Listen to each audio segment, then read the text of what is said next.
जैसे ही मन्नो ने दूध की हांडी की तरफ छलांग लगाई, सामने अचानक एक और बल। वही आंखें, वही मूंछें, वही ताव। मन्नो चौंक गई।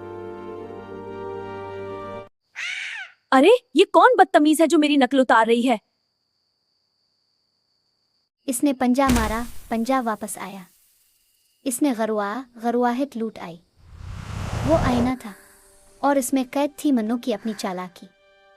दरख्त के पीछे से कुत्ता निकला और जोर से भौंका। रजी रंगिया तो पकड़ी गई। चूहा हंसा। कहा था ना, आईना सिर्फ चेहरा नहीं, नीयत भी दिखाता है। बत्तख ने तालियां बजाई। मुर्गी ने सुकून का सांस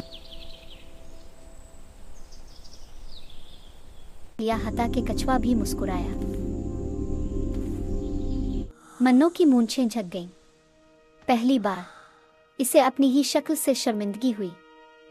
आहिस्ता से बोली, मैं समझ गई। दूध चराना अक्लमंदी नहीं, अकेला हो जाना है।